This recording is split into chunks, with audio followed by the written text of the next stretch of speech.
Hello everybody, wee Paddy from across the shop and wee Eddie, my man's best friend, up for his cuddle.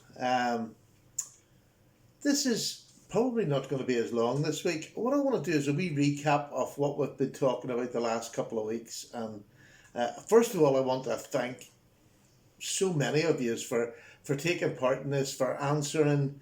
I'm trying to get around to answering everybody's questions. I think I'm nearly there now. But I've had a ball doing it. I actually love this format.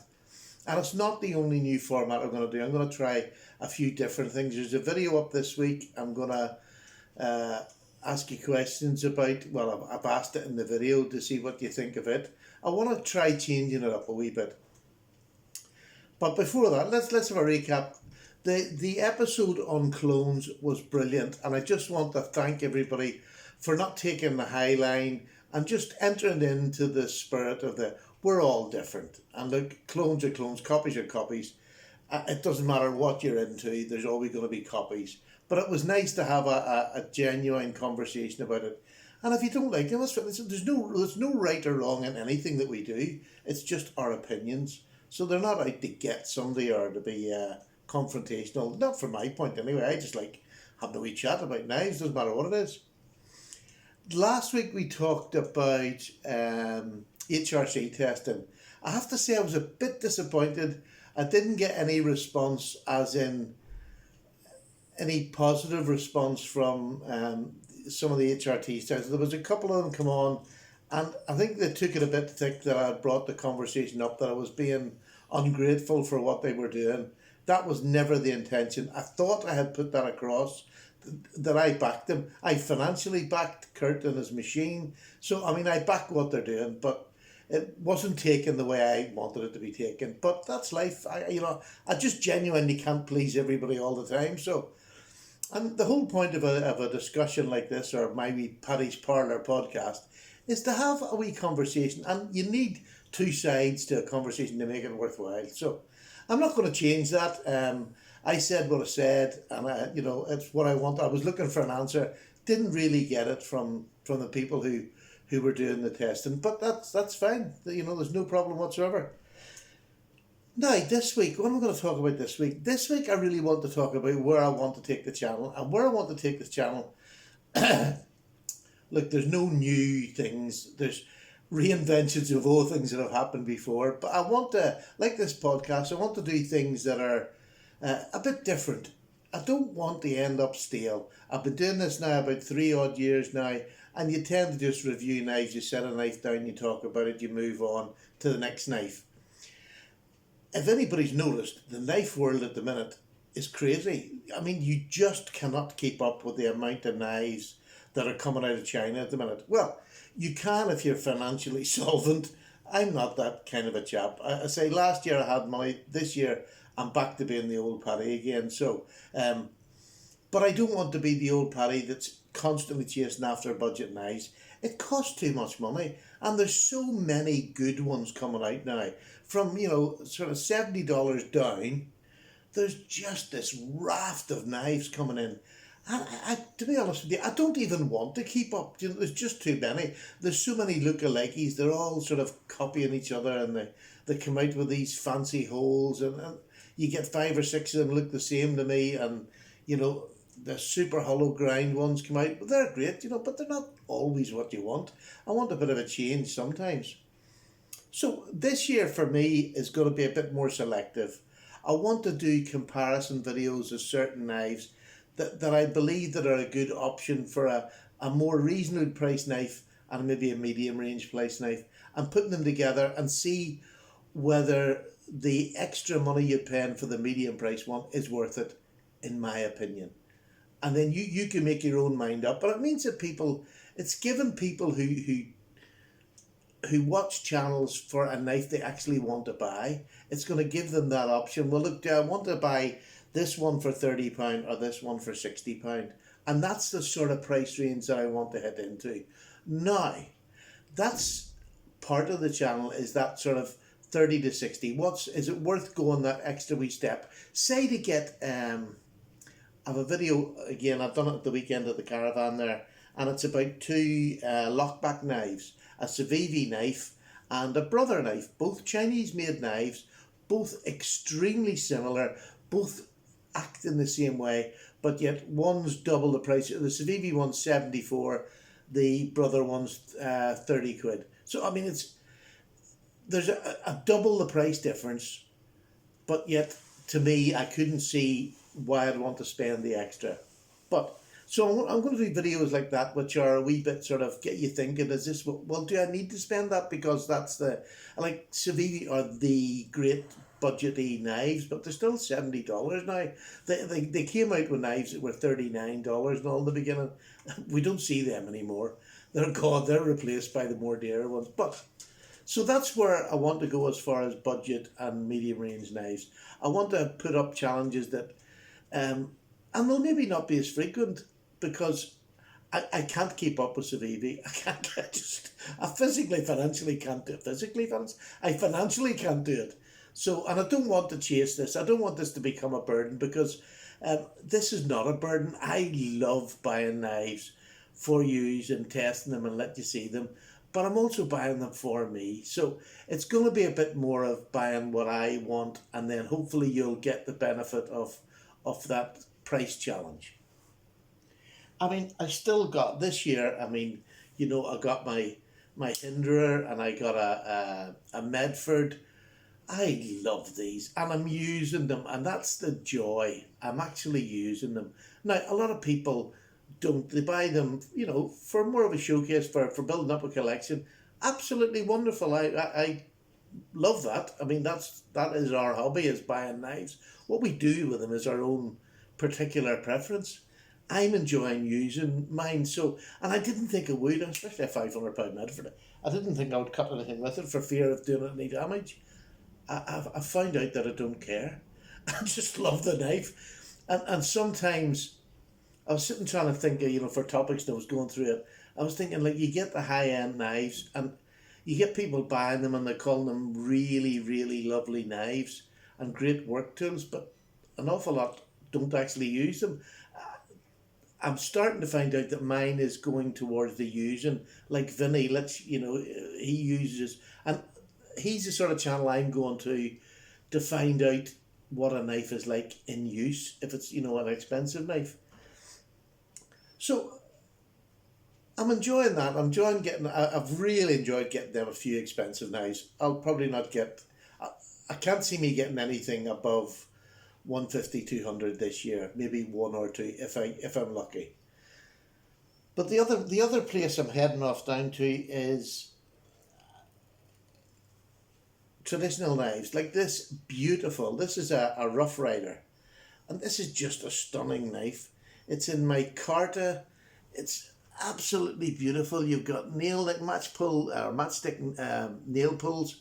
It's just absolutely lovely in green micarta and gorgeous, and the walk and talk on it is absolutely amazing. So more budget type traditional knives, but also I want to head down the route there. You've seen recently I've done a video on this Legule, which is just beautiful, and it's now a proper steak knife. It has been used to cut, well, it was a chop actually. It's been used and it was lovely to use. So much pleasure. So, I mean, it's just a fingerprint magnet, but it's just a beautiful tool. And I think that's where I'm going to go, buying knives that I actually want to use and not put away. Now, you're going to see in the next video, which I think is up tomorrow or probably the day after. Look at that little beauty. If you've been on my Instagram, you've seen this is my grail, or one of my grails, in the traditional pattern. This is a Tom's Choice. It's an SFO from Charlie Companion. He makes it for GEC. I never thought I would get one of these. I'll bring it up close. If you've never seen one, it is just beautiful. Now, this is the Lick Creek. This is the smaller version, which is just a bit smaller than the boy's knife. But it is stunning. One of my favourite knives I've ever had. It's just beautiful. And I'm probably not going to use this. Not very much. Because this is a little piece of art for me. I just love it. It's a little bit small, but I mean, it takes every bit as much as skilled craftsmen to make this as it does a bigger knife. So that's where I'm going to be heading down the traditional. I'm trying to pick up some nice traditional knives. Um, so I hope that's what you like. I'm definitely staying with my normal folding knives, but there will be more traditional. Now, I know that I'm not going to get as many views on traditional, and that's fair enough. But what I'm trying to get across is much like this controversy about do you use your knives, do you not use your knives. I, I, I think after 3 years, I want to be able to buy knives that I'm going to use. And whether that be a £20 knife or a £200 knife, there's going to be a better mix this year in that. So it might be a couple of months I'll save up and then buy £100 knife. So again, that's where I'm going. But I want to do comparisons about knives that are already out there. I mean, do we really need the next wonderful thing? And I know there is people out there that yes do want it, but I'm starting to realise that I'm somebody who likes to use the knives I've got. I'm going to use more of the knives I've got and put them up against maybe these super ones that come out. But I can't buy tens of Eevees. I'll maybe buy one Eevee and use it as a comparison. So there's wee Sally there. She's on the phone. We've just come back where we were down the caravan for the weekend and had a wonderful time, chilled out. So it was really, really nice. So I hope it's a bit of a stuttering video, but it's just what's going on in my head at the minute. I'm thinking of new things to do with the channel, new sort of episodes I kind of bring in. I'm hoping you'll like this comparison one, and my views about what the difference. The dearest knife 70 and the next one's 30. So there is a comparison, but it's not a huge comparison in price. And this is the question whether you need to spend that extra money. And I picked these two because they're both Chinese. We're not allied to any country or the mark because everybody's buying Chinese now. Isn't that wonderful? It's not wonderful, it's getting quite scary because they're just overtaken. But at the minute I've been looking around for British knife makers. It's a blooming hard job trying to find a decent knife over here in the UK at the minute. I mean, unless you're going to pay, bigger money, it's nearly impossible to buy a decent knife. Now, I got one, an Oak Ridge knife, which I'll show. It was on the Instagram today. There'll be a review up on it soon. It's a nice medium-priced traditional knife. So yes, I'm going to do comparisons even with the traditional knives. Do you need to spend that extra on a GEC when this Oak Ridge is about half the price of the GEC? Maybe not half, but it is somewhere around that. And I'm going to put them up against each other and give wee challenges of what they can do. But the other thing that I want to say is, after last week's conversation on the HRC and the testing of knives, I think I've come to my own conclusion about what I want in a knife. I want a knife that's going to do a half decent bit of work without having to be sharpened. So, as you know, my tests, I do my tests on most knives, not all knives, and if I haven't done it, I'll tell you, I'll let you know. But on most of the new knives I get, I'll test them because I want the knife to do 100 cuts in cardboard. I want it to be able to whittle a bit of wood, and I don't want the edge to roll easy, so I wrap it on the wood. And then I slice paper and I sharpen it. And that's what I want to do this year. More of that, more sharpening. My great friend Jeff Jewell, I'll show you, he sent me a box during the week there with new strops on it. He gave me my original knives plus strops, I think it is, and he sent me 2 more over. I am over the moon. He just done that out of goodness of his heart now. Jeff was in he broke his ankle there, so he's out of commission for a bit. He's had the operation. I haven't heard from him yet. Hopefully I'll hear from him soon to say it went okay, but he's out of work, and if you know Jeff, Jeff's not the sort of man to be out of work. He doesn't like that. So there we go. That's where I was this week. A bit all higgledy-piggledy, and that's what I am most weeks, because this knife community and the knife world itself, it does tend to throw you. It's gone mad at the minute. There's just so many knives coming out. Then you have SHOT Show this weekend. It's building up to the big show. And this is my last bit, and this is the bit of sad news for me. it's sad news for me, and I'm actually really sad because there was people I wanted to meet and see that I'm not going to see this year anyway. I was coming over for the big show this year. I'm not going to make it. And I was going to leave it and save it. It's just not going to happen. With Sally having the stroke and she's still on a walking stick, look, I can't leave her, so that's it. It's as simple as that. If it was your wife, I'm sure you'd be exactly the same. I couldn't leave her and go away for. I just wouldn't enjoy the weekend. And I know I've got children who look after her. There's no problem, but I couldn't. I couldn't go away and enjoy myself. So I am incredibly sorry for those who that I'd said I was coming over. It was a genuine thing. I had the money to come over. I have the plane flight sitting there, but I'm just not going to make it this year with Sally. I am incredibly disappointed, but I hope you'll understand that this was an extraordinary thing that happened. Not every day your wife has a stroke, and she just, well, she needs me here, and that's it. That's what happened. She's my wife. She's come on before knives, I'm afraid. And so my apologies for anybody who's upset about it. And look, I'm gutted, and I mean gutted. Um, so there we go.